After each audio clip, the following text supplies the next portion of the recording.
Welcome back to season 2 of a Lazy Parenting Podcast. I am super excited to be here and be back and to share with all of you, the Lazy Parenting community, some tidbits and tricks and tips so that we can teach our children to become independent, self-reliant, amazing kids, and for us to stop yelling and screaming and crying so much in our day-to-day life.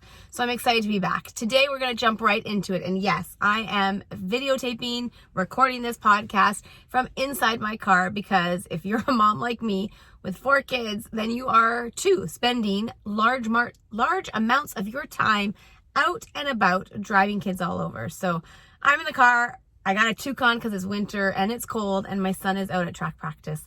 So without any further delay, let's get into today's topic. And today's topic is how in this time of craziness, right? We are now, it started in March, April, May, June, July, August, September, October, 7 months.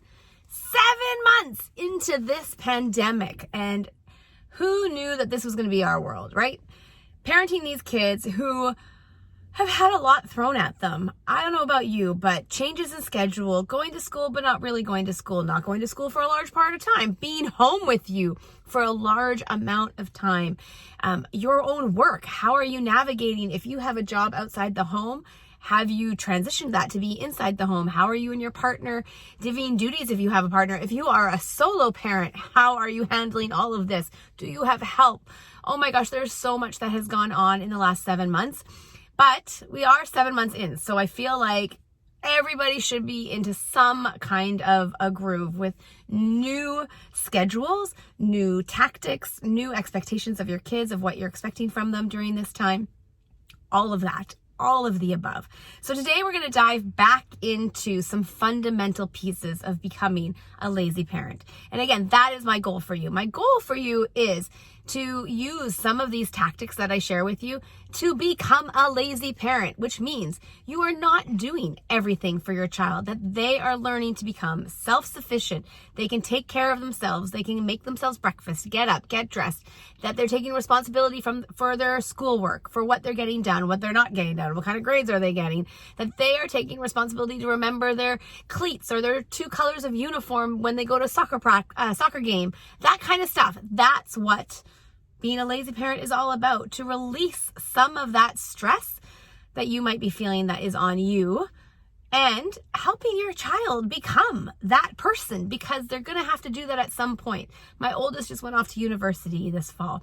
She darn well better know how to do all of the things, take care of herself. I am not there to remind her to study for tests, to do her laundry, to go grocery shopping, to make sure she eats, to make sure what she eats.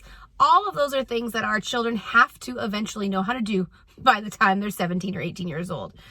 Because I really, really do hope that you are on the same page as me. If you are listening to my podcast, you probably are. But that means we do not want our children living with us when they are 24, 25, 26. We want them off into the world, hopefully never to come back. I say that with love and kindness in my heart. So today we're going to talk about 10 ways. I'm going to give you 10 tips on how to become a more positive and present parent during this time, because we might have been a little bit within ourselves over the last couple of months just trying to survive. I mean, our kids are pretty demanding though. They probably insisted that you pay them attention. And if you haven't been, then I imagine that your household right now is a little bit crazy, that maybe their behaviors have gone like that, like have crashed and burned over the last 7 months, and that you might be really, really struggling with some behaviors that you didn't have before. And so this is a little wake-up call, maybe a little invigoration to get things back on track before 2021 hits us. So it's October, right? We've got 3 months to make a difference in how things are running in our house. And I've got 10 tips that if you start using them, no, parenting does not make changes like instantaneously. It takes time. You have to start with these behaviors. And if they're brand new things that you're doing or expectations that you're putting on your children that they've never had before, oh my gosh, of course they're going to possibly revolt and be like, what the hell? And not know how to handle this new and improved you. So as a mom or a dad or whoever you are that's in charge of running the day-to-day operations of your household. So we're going to talk about 10 pretty basic tips that I think hopefully you're just needing a reminder to in order to see some success in your family. So tip number 1, and this one speaks true. Let your best be good enough. What does that mean? It means that we have to let whatever it is that we are doing, our very best effort in parenting, be good enough. Not putting too much pressure on us that we screwed up. We don't want to focus on the mistakes that we've made. We will always make mistakes in parenting. I make them on the daily. Just on the way here, I raised my voice at my son and I'm like, ugh. And then he raised his voice at his brother and then, oh my God, right? But it starts with me. My children's, if there was one thing that I can try to make sure that all of you understand, is that your children, and this is a truth nugget that might be hard to swallow or that you might have a hard time hearing. And it is this: in most cases, your children's poor behavior, their acting out, their aggression, their behaviors that are causing you stress and trouble are because of you. My kid yelled because I yelled. I escalated the situation, then he escalated the situation, and then I had to bring that situation back down. I always say this, parenting is the mirror into us. All of our insecurities, all of the things that we've struggled with in our life, they come out, boom, 100, 200% bigger in our children. All of those things. So again, making sure that we, as the parent, are on top of all of this stuff and taking full responsibility. Because if you don't take responsibility for your behavior as a parent, and you don't understand that it's your behavior that has led to the problems you're having with your children, then you're not going to get any better. This isn't going to fix. You're going to play woe is me. You're going to play the victim card. You're going to throw your hands up in the air and say, I don't know how to do this. And things are just going to get worse and worse and worse. And your relationship with your child is going to suffer. And your marriage is going to suffer. Your partnership, whoever you're raising your kids with, all of that's going to go to hell in a handbasket. So first things first, as is with everything in life, your health, your fitness, your parenting, your business success, all of that, you have to take 100% responsibility for that, because until you do that, you're not going to be able to make a change. I went off on a tangent a little bit there, but that is what this first point is about. Being kind to yourself, though, knowing that those failures, those mistakes are totally normal. And as parents especially, we will screw up all the time. All the time, I make mistakes. And as long as I recognize, and again, the trick is, what we're trying to do is shorten the time between us making the mistake and us realizing it was a mistake. And I feel like now in my parenting, after, 19 years, that time space is smaller and smaller. I more immediately know, oh, I shouldn't have done that. Versus in the olden days, when my kids were little, and I only had 1 or 2 of them, it took me longer to understand or recognize that, oh, that was my fault. I need to go apologize, or I need to rectify the situation. I need to get out of the power struggle that I'm having with my child. I'm the adult. They are the child. So that is step number 1, letting your best be good enough. And I'm just looking at my notes while I talk to make sure I don't miss anything. So if you see my eyes go down, that's what it is. For those on the podcast, I'm also videotaping this for my YouTube channel. So you can go and watch me in person, or you can listen to it while you're out for a walk or while you're doing dishes or cleaning the house. So again, remember, step number 1 is let your best be good enough. And what does that mean? That means letting go of the mistakes that you have made so you can move forward. Making sure that you know, okay, I screwed that up. Next time I'm going to do better. Next time I'm going to leave the room and go calm myself down in the bathroom with the door locked before I come back out. I'm going to speak with a calmer, softer voice when I'm trying to get the attention of my child, instead of yelling and escalating the situation. Remember, your children will, in most cases, mirror you. Mirroring is a psychological fact. People will mirror you. So if you're trying to de-escalate a situation, you need to bring your voice down. You need to take some breaths and be calm, and then try it again with the kids. So that's number 1. Let your best be good enough. Promise me. Yes, you're going to make mistakes. Move on from it. Number 2, make eye contact. I talk about this a lot of time. I talk about how when your child comes home from school or preschool, or you go to pick them up from preschool, that if you can do nothing else, put your phone away, get on their level, open your eyes really wide, and smile at them when you first see them. You will notice a tremendous immediate reaction from your children. It changes things tremendously. When my kids come home from school, I put down the phone, I look up, I go get them, I give them a hug, I look them in the eye, and I say, oh my gosh, I missed you. How was school today? And then we engage in a conversation. That is the easiest way to get reconnected with your tween or teen. I do it with my teenagers. I do it with my university student. I always talk to them and look them in the eye and give them my full attention at that moment. So make more eye contact.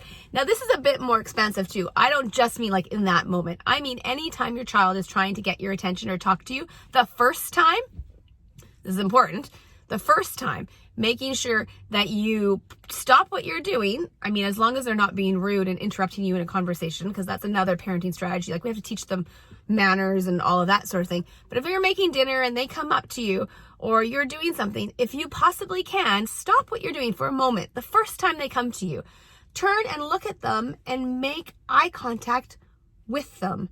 Super, super important. Children have 2 buckets that they want filled in a day, and almost all child misbehavior comes from one of those buckets not being full enough. Number 1 bucket is attention bucket. They need your attention. They crave attention. And to be quite frank, they don't care if it's good attention or negative attention. And so if you don't respond to that first inquiry with you in a positive way, they're just going to keep coming back at you, and until it escalates all the way to them screaming and crying and throwing a tantrum in order for them to get your attention. And when we don't give them the attention, the positive attention in the beginning, we are just reinforcing negative behaviors, because they're going to keep doing that, and then they're going to escalate to that negative behavior if they know that always gets your attention. And when they're polite, they don't always get your attention. Well, then they're going to be rude and get your attention immediately when they want it. I'll talk about the second bucket in a little bit. So that's number 2, make more eye contact. Number 3, speak calmly and speak calmly, and I would argue quietly, even when you want to explode. If you are a teacher following me and a parent, you know this strategy very well. This is like one of the number 1 parenting strategies. Always lower your voice and speak calmly. I do this when I coach. I do this when I parent. I did this when I taught. It works wonders, and it gets the attention of the children right away. Especially if you have been a yeller. If you've been yelling and they're used to that behavior from you, if you change it and you start to get calm, I mean, they're going to pay attention to you. One of my children, this is kind of funny, I don't even raise my voice, and they're like, don't talk to me so angrily. And literally, I'm talking calmly and slowly to them. And they're like, don't yell at me. And I'm like, this is not yelling, baby. You trust me, you would know if I was yelling at you. I think that's funny. I think that shows that they're used to me talking in a calm, low, slow voice, even when I'm really angry. Like I said before, this is like 80% of the time. I also have had those moments when I blow up, but I try not to do that as much as possible. Okay, number 4. This is, during COVID time and during where we're all at in the world right now. Number 4 is leaving some time unscheduled in their day. Kids need some time to decompress. All of the kids, our babies, our toddler, not infants, obviously, toddlers, school-age kids, tweens, teenagers, us, we all need time in our day, a little bit of time in our day where there's some unstructured time for all of us to do what it is that we want to do. I don't know about you, but for sure over these last 7 months, my kids are on their phones using video games, technology I guess it is way more than it was before, because they have so many more hours in the day. I mean, my high school kid is only going to school for 3 hours a day when he used to go for 6 hours a day. So that alone frees up more time in his day. And if your family is like my family and your city is like my city, we don't have any school sports going on. So they're missing out on that and not able, they're missing that whole hole in their schedule that they would have had before. Our community sports are back up and running. So like I said, I'm at track practice right now. My daughter's cheerleading. My business is back up and running. There is soccer back up and running. So there are some things, but depending on what your child is doing as an extracurricular activity, they might not be having that right now. So there is, I would say, probably more unstructured time in our children's lives than there ever was before. But if you are back full throttle into the way things were before COVID hit, just making sure you understand that it's okay for them to have some downtime and they need that downtime. And I also want to encourage you, if regardless even of how old your child is, I was going to say this is more for like if you have toddlers and school-age children, but is to find that unscheduled time where you can give your child some one-on-one attention. This is extremely important if you are struggling with your child's behavior. If your child's behavior is really challenging right now and lots of things are going on, that attention bucket needs to be filled. And the easiest way to fill it, other than what I've talked about already, is to schedule some time with them one-on-one. So whether that's, depending on the age of your child, sitting down with them on the floor and doing a puzzle, whether that's coloring with them at the kitchen table, whether that is reading to them at nighttime before they go to bed. Like, it doesn't have to be something new necessarily. It just needs to be more focused probably. If you have shied away now and you're not reading as many books to them at nighttime, or you're not spending quality like one-on-one. I mean, I have 4 kids. So like when they were little, like trying to get to every kid's bedroom to read them each stories when my husband wasn't home. Yeah, that was a lot of time, and that was challenging for sure. If you have a partner and you can split those duties, yay, yay, yay. If you can't, then it does take more effort. But again, you can only do what you can do. So you're doing your best job, however that looks like in your family. But that one-on-one time, making sure they have some unscheduled time, those are important. And so that was tip number 4. Tip number 5. Tip number 5 is, and I do talk about this. Tip number 5 is touch. Can you focus on holding your child more, giving them more touch? Now, even when they're teenagers, even when they're young adults, if they're living with you, we are human beings. We all need physical touch in order to feel kind of complete and loved and cherished. That is a desire that our children have. And sometimes in our day, if you really were to think about it, how much did you actually sit in close proximity to your child that day? How much did you actually get to spend, rubbing their back or playing with their hair or giving them hugs or giving them kisses or tickling them on the floor? Human touch is a necessity. And when our children are deprived of that human touch, we're going to see some negative behaviors come out, because again, that's part of that attention bucket. It's also part of this need to feel wanted, this feeling of being an important part of your family, an important part of your life as their parent.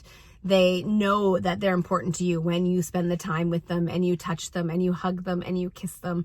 And they're not getting that, if they don't get it from you, this is my theory with young girls, like if they're not getting it at home from you or from your husband or from a male in their life that's safe, obviously, where are they going to go to get that touch? And I would rather that they got it at home from us than going to seek other relationships or other ways that are maybe unhealthy for them to be getting that physical touch. So that's tip number 5.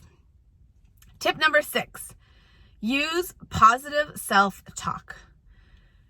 This is really, really important. Use positive self-talk. Talk about you. How are you talking about yourself in front of your children? Are you struggling right now with your diet or your exercise and feeling not all that great in your skin right now? Are you feeling really tired all the time? Are you feeling like you can't move? Do you look at yourself and just shake your head and go, oh my God, ugh. If that's the case, I would argue there's things you can do to improve that will have an immediate effect. Moving your body daily for 30 minutes, if nothing else, going for a walk, will change your mindset, will change your daily habits, and will set you on the path to getting your health and your fitness under control. But I'm talking about, like, it is so important that your kids do not hear you say things like, oh, I'm so stupid, or oh, I was never good at math, or oh, I can't do this, or ugh, these jeans make me look fat, or, oh, I can't eat that cookie because the cookie's going to make me be fat. Like, a lot of it is about body image as women, but it's also about the things that I just said, like about being smart and about being able to fix things in your house. So I can't fix the leaky sink. I don't know how, like being very self-deprecating or being very like, I don't know what to do. I need someone else to help me. Try to be that person. Find ways. There is an answer for everything on the internet. You just have to YouTube it and you will figure out how to change or fix anything in your house pretty much. And so if your children see you doing that, they will see that as a valuable life skill and they will start to be able to do that themselves. They will find ways to fix things. But that self-talk about yourself is so, so important. We do not want our children listening to us talk poorly about ourselves. And I would say if you are one of these people who struggles with this, I get that this is probably one of the most difficult things to change. I understand that. I have people in my life who don't even know that they're doing this. And I see it and I see how quickly it comes out of their mouth, or how quickly they revert to, oh, it was my fault, or, oh, I couldn't do it, or I'm stupid, I'm dumb, that was my fault, or they always are apologizing for themselves. Stop apologizing for yourself. You don't need to apologize for yourself. You are who you are. Embrace the strengths you have and then work on the weaknesses that you have. That's all we all can do is work towards being a better version of ourselves every single day. And that is especially true in parenting, just a little bit better every day. So that was tip number 6. Tip number 7. This is an important one. We need to, as parents, emulate kindness. We have to demonstrate to our children what it means to be kind. We need to show all the time when we're out, when we're driving, if somebody cuts us off and we're like, you stupid driver, you don't know how to drive. We're not showing our children kindness. We're showing them that we think that behavior is acceptable and that that's what they're going to do. If we are in the grocery store lineup and someone is rude and we don't first try to always think about that person's perspective, and we're not teaching our children to always think about the other person's perspective, just to have empathy, just to have some understanding. It doesn't mean that what that person is right. It doesn't mean it was right for that person to cut in front of me. But what I could say instead is, wow, I bet you that guy's having a bad day. Like, there's an answer. When you're mad at somebody's done you wrong and your children are around, go there. I just gave you a line. Ooh, looks like that guy had a bad day. Looks like she's having a hard time. And just teach your children through modeling that kindness is what makes the world work. And I get it that in the world today, there is not a lot of kindness being shown to people. There has never been a time more divisive. I mean, I'm in Canada, but when I look at you in America and around the world, there is some divisiveness happening, whether it's with race relations, whether it's with sexism, whether it's with poor and wealthy, there's so much divisiveness and so much anger and so much hatred out there that it is our job as parents to ensure that our children understand what it means to be kind, understands what empathy is, because they are the future and they know it. They are learning this in school. We are teaching it to them at home. We just have to make sure we are consistent with that message. So ensuring that we are emulating kindness whenever we can. That also goes into your family. How do you speak to your partner, your husband, or your wife? When you're angry, how do you react? What do you say? What are the words that come out of your mouth? Again, I watched or read a post where a wife was complaining that her husband had said he was going to take out the garbage and then didn't take out the garbage. And this was like on a Friday. And then it was Monday and there was a second bag of garbage by the door to the garage. And she was trying to figure out, well, what should I do? I don't want to take the garbage out because he said he would do it, but I don't want to do it. And I'm like, and there were actually some really smart people who wrote underneath and said, just either remind him, like, oh, honey, would you mind taking the garbage out? Without saying, honey, I asked you on Friday to take the garbage out. Will you please take the garbage out? Instead of just saying, oh, honey, can you grab that garbage on your way out? We have to remind our children. We have to remind ourselves. We have to remind others. That's normal human behavior. We're all forgetful. We're all in our own heads. We all have things that we're all thinking about. So kindness first. Lead with kindness. Emulate kindness. Teach kindness to our children. So, so important. So that's tip number 7. Tip number 8. Use your connection as motivation with your children. So, our love for our children is a powerful tool. They want to please us because our children, we are lucky. Our children, more than anybody else in the world, love us more than anybody else in the world. I often say to my child, who loves you most in the world? I love you most in the world. Nobody else, because I am positive that there is nobody else in the world who loves my children more than I love them. And I want, and I need, and I know that they love me just as much. I know that they do. And I know that that love is a powerful tool that I can use to keep our connection strong in our family. Now, let me be really, really crystal clear here. Our goal is not to shame. Our goal is not to guilt them into doing something by threatening our love or taking our love away from them. That is not the goal. We are not ever, through parenting, trying to shame or guilt our children. Those strategies do not work. What we are trying to do, though, is use that love, use the idea of respect. So I tend to use that word more. That when you leave your dirty dishes in the sink, honey, what that is showing me is that you're expecting me to put your dishes away. And that's not very kind. That's not showing your love for me when you do that. Do you understand that? Those kinds of sentences, those kinds of conversations with our children go very far. When you leave this lying around, who are you expecting to pick it up? I have a busy day. I have lots that I have to do. And that's just one more thing that you're asking me to do for you when I know that you can do it yourself. I would really, really appreciate it if you did it, please. Those kinds of sentences will take you far. So again, use your connection as motivation to help get the behaviors that you're looking for. However, like I said, they're going to screw up. Our children are going to make mistakes all the time, over and over again. They're going to make mistakes. And what is most important is that your child knows that you love them regardless of any mistake that they will ever make. Listen to that again. Do your children know that doesn't matter what they do, if they screw up in an epic proportion, do they know that you love them? I remember thinking as a teenager that it was in those moments when I screwed up epically and I had to call my mom or dad, they never yelled at me. It was never in that moment. They always just said, okay, here, I'll come get you. Or here, let's deal with it. It was never, I never worried, or I was always surprised, I think is really the real word.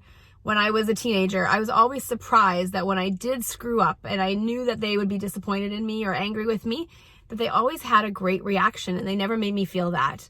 They know you're disappointed. You don't have to tell them. They know they screwed up. You don't have to tell them.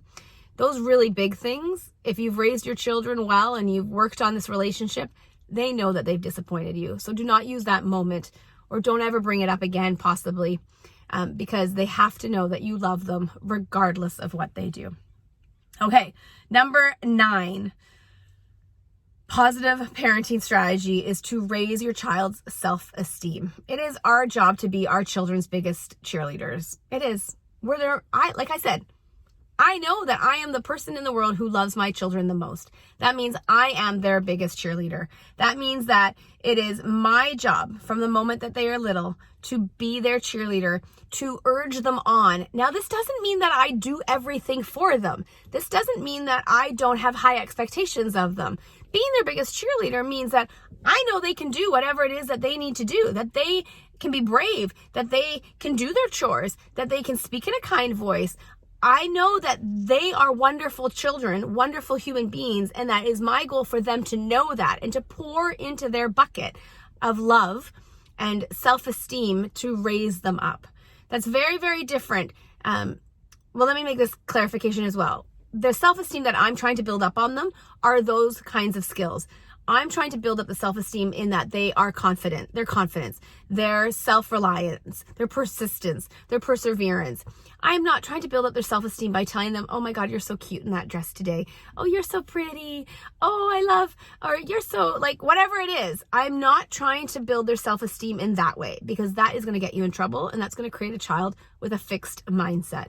What I am trying to do is show them that, wow, you just fell down, but you can get back up again because I know you have it in you.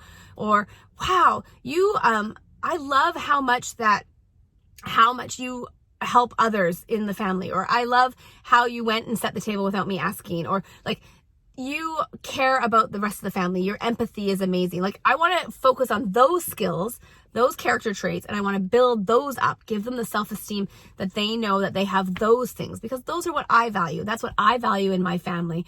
And I think if you're listening to this podcast, that those are the things that you're trying or already have as values in your family. If you're always focusing on the external, on wow, you're such, I'd be careful about talking about you're so talented, you're so smart, you're so pretty. Those are the words that I would try to stay away from. I try not to talk about, because those are like, kids think that they're either born one way or not. And my goal is to grow a growth mindset in my children through raising their self-esteem in those areas, which means I am trying to teach them that you are not born one way or another. Yes, some people have like genetics on their side, but that does not mean that if you work hard and you persevere, that you can't be just as successful as that person in however you deem success to manifest itself. So that's number 9. Number 10 is reinforce the positive. So catch them. This is, again, if I were to give, there's some good tidbits in this podcast episode. This is another one of those. Catch them doing good. That is the goal every day. Catch your children doing good. If you work with preschool children, or you work with teenagers or tweens, or if you are a coach or a teacher, or if you have any interaction with kids outside of your own family, that's the number one way to get behavior to change, is to catch them doing good. And it's the best way to change behaviors in your house as well. Don't focus on the negative. Don't focus on the mistakes. Catch your children when they're doing good, because far too often as parents, what we do is we ask them to do something and then they didn't, and then we kind of don't focus on it or ignore it. Or, yes, you might have to start there. And yes, I get it. You ask them to do it, so you expect them to do it. But if you're not at that place yet with your kids and chores or expectations, then them doing it when you ask the first time is a huge celebration. And then as things change, you would modify how you're giving that celebration. But I'm thankful when they're doing their chores. If someone did something without me asking, I go over the moon. If I see them be kind to their sister or their brother, or I see that they got right down to their homework after school instead of me having to ask, celebrate the positive. That is huge, huge, huge, huge. You've just raised their self-esteem by them thinking, yeah, I did that on my own. My mom noticed. It's using all of the pieces that we've talked about already and putting them all together. So focus and bring attention to the positive things that they're doing. This is probably one of the most effective discipline tools you can use in your house. And it never involves shaming your child or yelling at your child. And isn't that what we're trying to do as parents? We are trying to parent our children with positivity and being a present parent in their life, right? That was the title of today's podcast episode, 10 ways that you can become a more positive and present parent and strengthen your relationship with your kids and turn that behavior around so that you have a yell-free home, a stress-free home, 80 to 90% of the time. Because it's not going to happen all the time. But any little bit helps, right? So there you go. 10 tips from today's first episode back of season 2. I hope you're enjoying it. This season, I do hope to bring on some awesome I have some awesome interviews scheduled with different experts in different fields to also kind of change it up this year and add a little bit of spice to the things that we're talking about. But I'm happy to be back for season 2. As always, please go and find me on Instagram, Lazy Parenting, on Facebook. Go to the website, lazyparenting.ca, and join the newsletter community.